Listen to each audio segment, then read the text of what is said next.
someone may feel like their allergies are acting up or they have sinusitis, but that same pressure area could be related to like a concussion like headache too. Welcome to Life After Impact, the Concussion Recovery Podcast. I'm Dr. Ayla Wolf, and I will be hosting today's episode where we help you navigate the often confusing, frustrating, and overwhelming journey of concussion and brain injury recovery. This podcast is your go-to resource for actionable information, whether you're dealing with a recent concussion, struggling with post-concussion syndrome, or just feeling stuck in your healing process.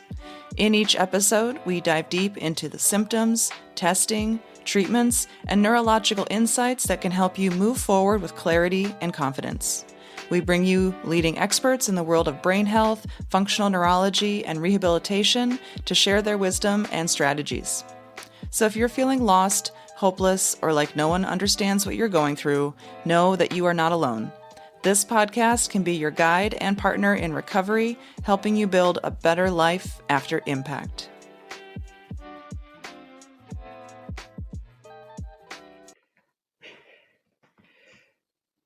Hello there.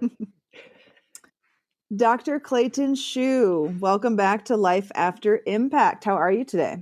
I'm feeling good. I'm so honored to be the first guest to return to your podcast. I think I should get a special t-shirt or some kind of button or something. I'll work on the swag. A mug. I'll send you a coffee mug. How about that? A beige or blue mug would be fine. All right. Well, so today we were going to tackle a certain topic, which is that many people, when they have concussions, they don't necessarily seek out acupuncture or Chinese medicine as their first or their second or even their third kind of, healthcare practitioner. And so we are in an interesting position where, when people come to see us for concussions, we're sometimes kind of the end of the road, like we're like the last hope, right? But then we've also, because we specialize in concussions, we see a different side of the coin, which is that some patients come to us with things like neck pain, or maybe even a hamstring injury, or GI symptoms, gastrointestinal symptoms.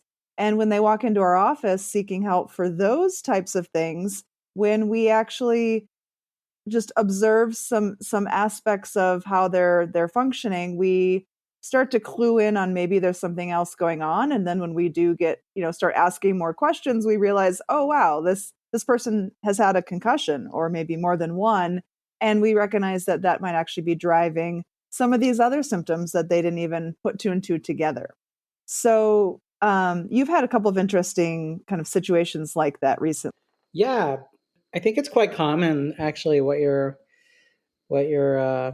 portraying, in that a lot of patients, they for some reason forget they even had a concussion or suffered from a concussion from even 2 weeks or a month ago. And we, for instance, one person, she came in and she was complaining about like elbow pain. But as she was signing herself in to the office visit, her neck looked like a bobblehead moving back and forth.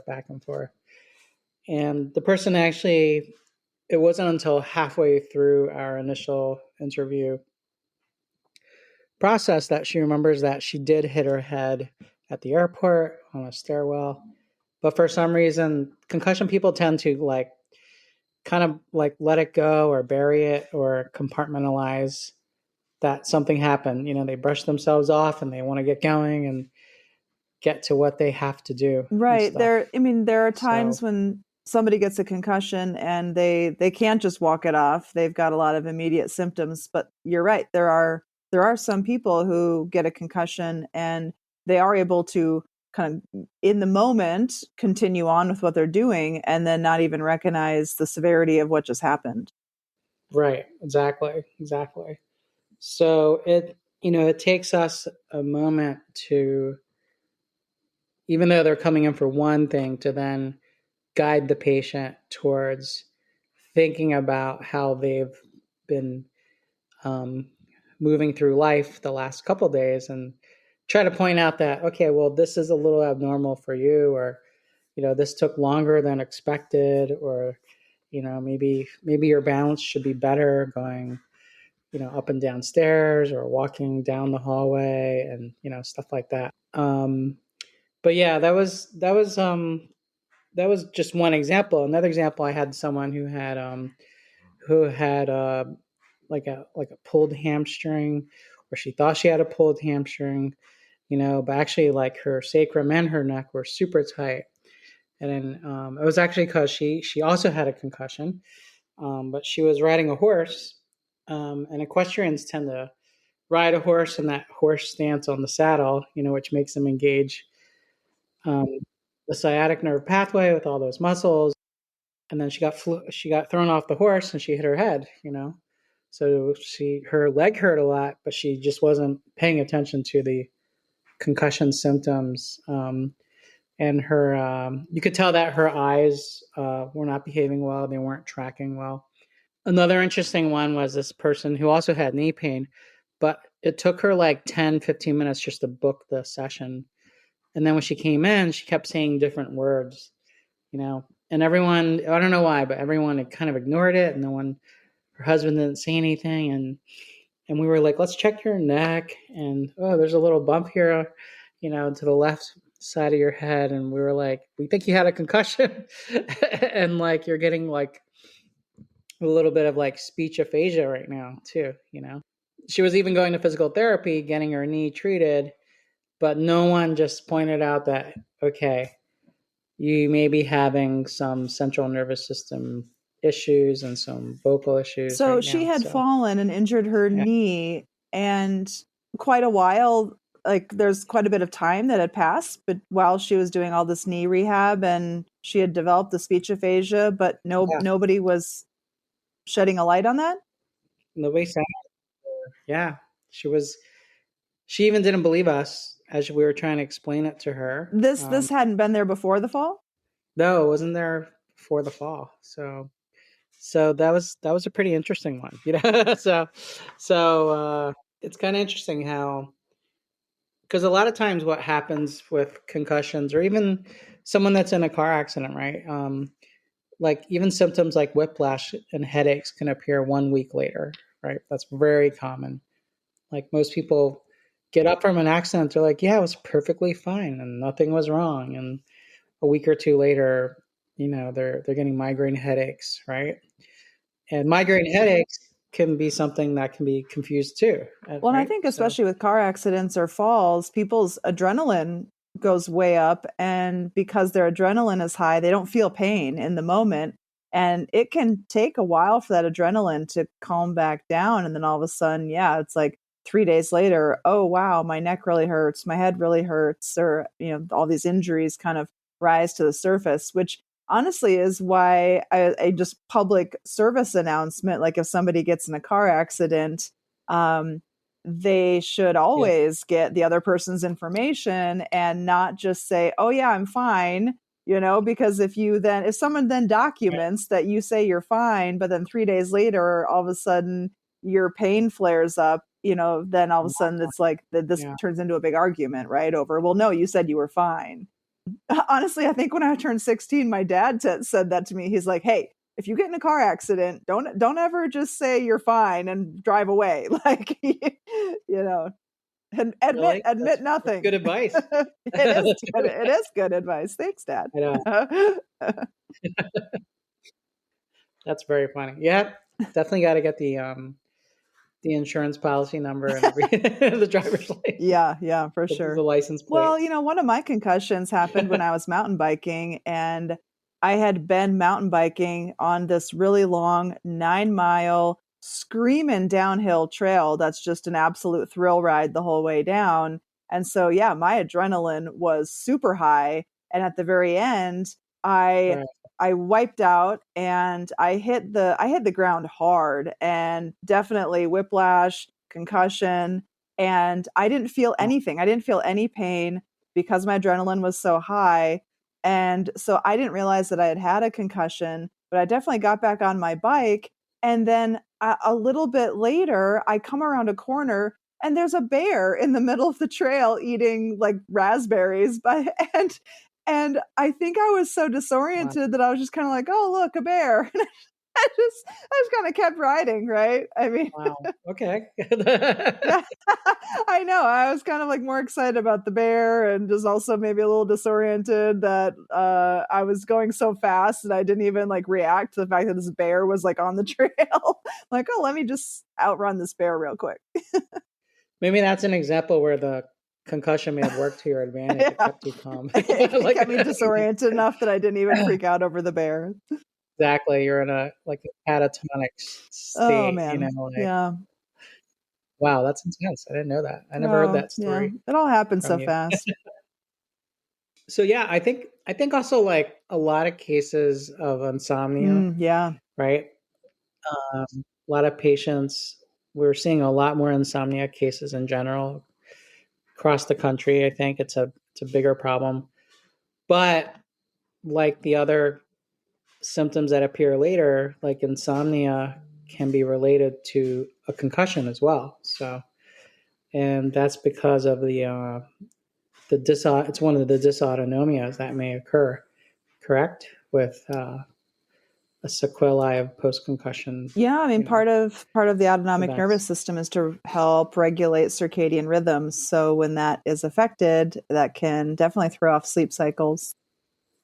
Yeah, exactly. So I think that's pretty interesting too, because a lot of it would change also the herbal approach to treating that kind of case as well. Instead of using all these calming, sedating kind of herbs, we might want to actually get more circulation through the area too. So, Well, and I think that's um, the beauty of yeah, Chinese medicine, or especially specifically the herbal component of it, is that you could have 10 people with insomnia, but they might all get 10 different herbal formulas based on what else is going on. And I know you yeah, use a lot of herbs in your clinic and with your patients. So, do you want to talk a little bit about some of your approach? Because I know you've mention different formulas that you use that are like maybe traditionally used for sinus issues, but they actually work very well for headaches.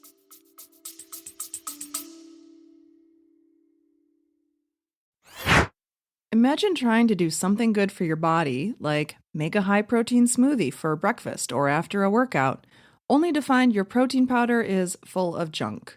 Heavy metals, artificial sweeteners, and chemicals you can't even pronounce.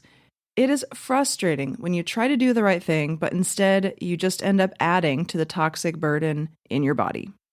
As someone who cares deeply about what goes into my body as well as the patients that I work with, I believe that what we consume regularly needs to support our health, not silently sabotage it.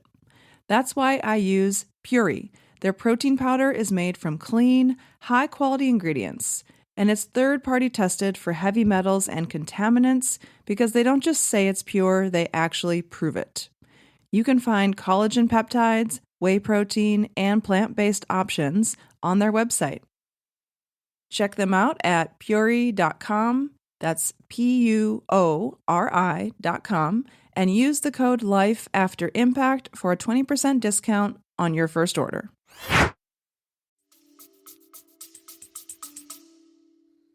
yeah.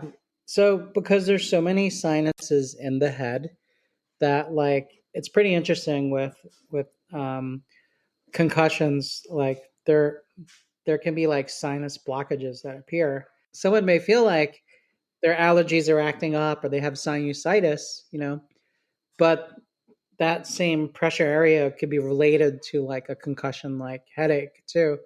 And then the funny thing is that the herbal formula, like one of the most famous um, herbal formulas for headaches, is actually all sinus clearing herbal flowers and plants and stuff.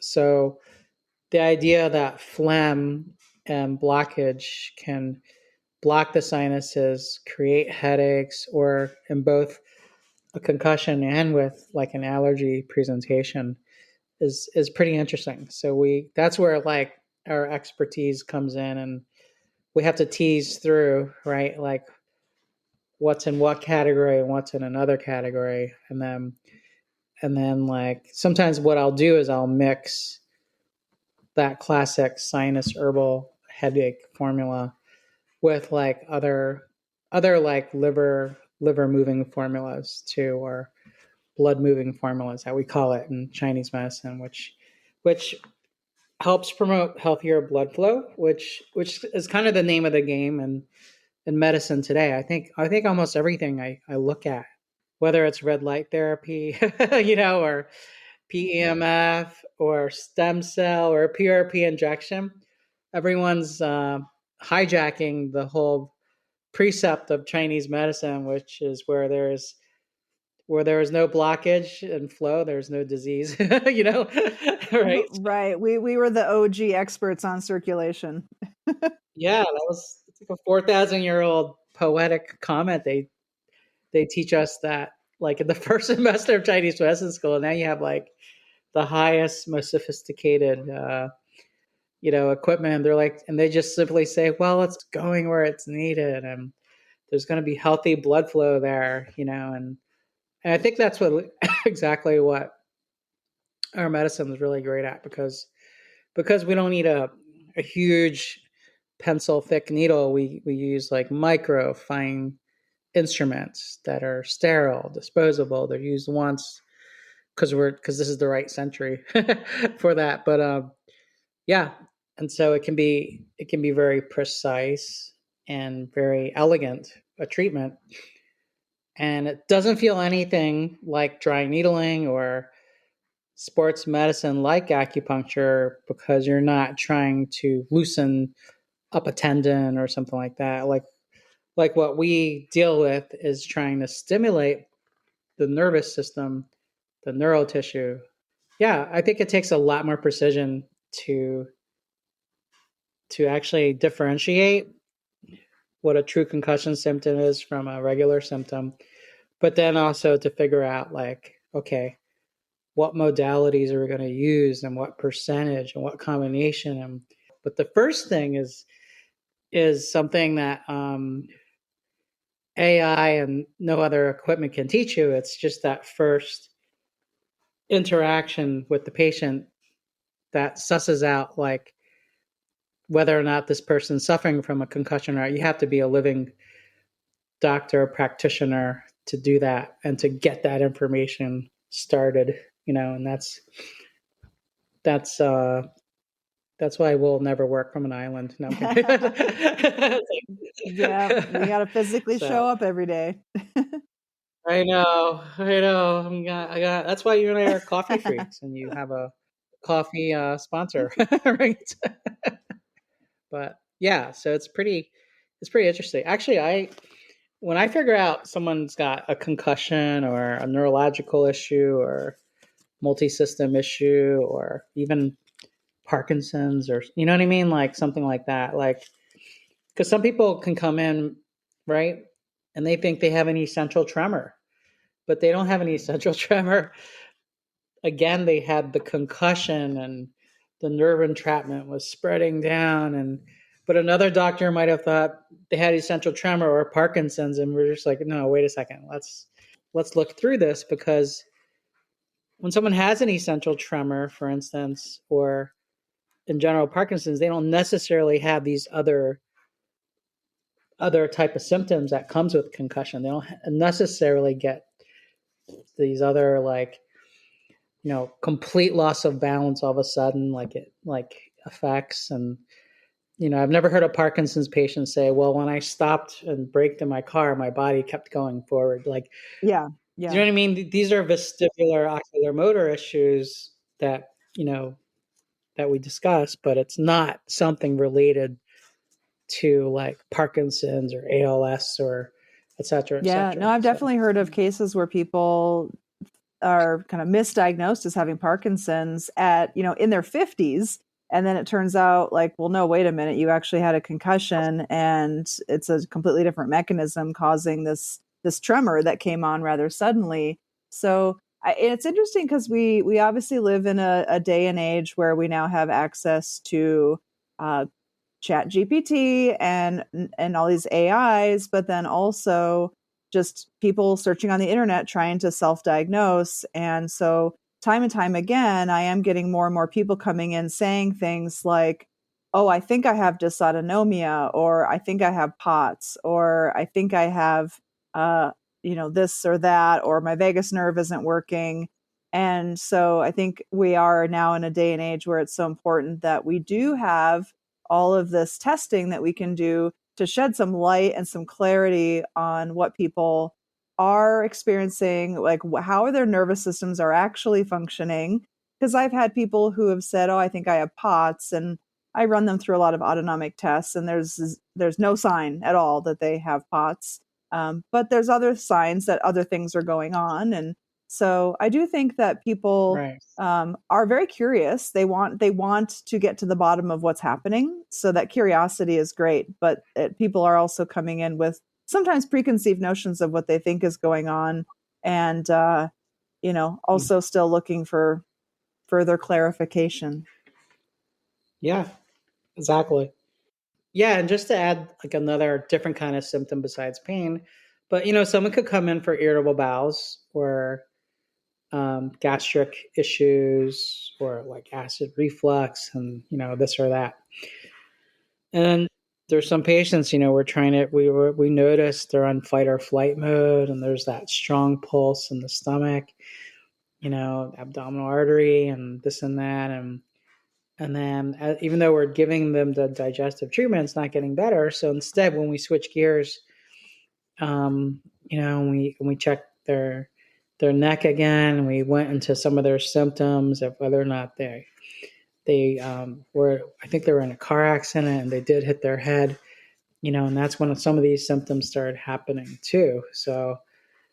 And you also have had good results treating tinnitus too, which is super tricky and hard to deal with. Yeah, we've got a pretty good system down. It took a while to develop. A lot of it came from how we would start palpating the head, and palpating the skull, like above the ear and then behind the ear. And we look at tinnitus. So we actually have pretty good results with it, and a lot of ENT doctors are just surprised that anyone would even say they get any results with tinnitus. But I find that there's like two different categories, in my opinion. Like there's like an autoimmune response to like sugar and alcohol and stuff like that can the next day cause like tinnitus like symptoms, or can cause tinnitus. And then there's other kinds where there's high impact loud noises, could be explosions, could be at a rock concert, So those are like two different etiologies. So you're saying like in younger people, not necessarily somebody that's dealing with hearing loss and tinnitus, but perhaps somebody that's younger that gets a concussion, all of a sudden they have tinnitus. You're seeing good results. Yeah, we're seeing pretty good results. We'll check around the auricular area above and around it, and we use different points related to the two meridians there around the Sanjiao and gallbladder meridians. And we also use we have some pretty good herbal formulas for that as well, which also helps to basically like get the circulation cleared through this area too. So when you run your fingers like through somebody's scalp and around their ears, you're feeling specific bumps or lines or ridges or... Yeah, we're feeling different ridges that are abnormally there. Some of them can be very large, almost like some of them can be even half a ping pong size thick, and very soft, very movable. If we feel those, then we'll suspect possibly like tinnitus, or depending on the location, there could be some dizziness too. So, but yeah, and it's usually pretty accurate. Like it usually, we use it the way many acupuncturists would use like pulse reading and tongue diagnosis. So we do a skull palpation diagnosis for that. So, but it just helps me fine tune which acupuncture points I may use to get the results and stuff. So yeah, and it's neat because it gets better too. It's malleable, like it gets You better, mean like the bumps you're feeling on their scalp actually go down with time in addition to the tinnitus getting better? Yeah, exactly. When they start to clear up, the symptom starts to clear up too. So, and it can be better within a few sessions too. So awesome. Yeah. So where can people find you? So I'm located in Manhattan, New York, and in the Hamptons. It's theshoeclinic.com, and we're on Instagram. My personal Instagram is called Jade Shaman.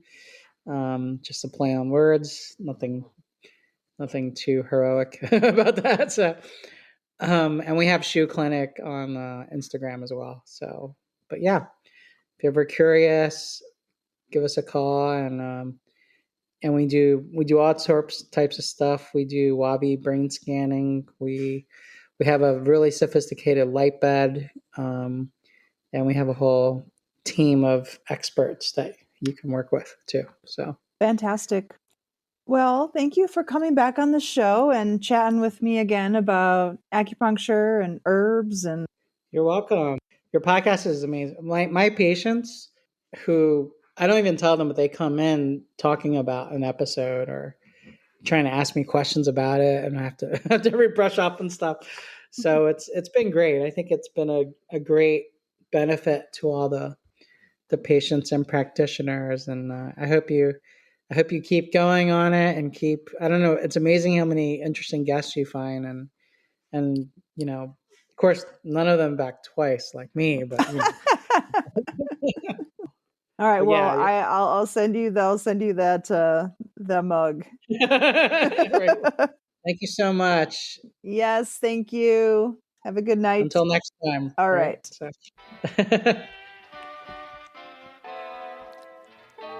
Medical disclaimer. This video or podcast is for general informational purposes only and does not constitute the practice of medicine or other professional healthcare services, including the giving of medical advice.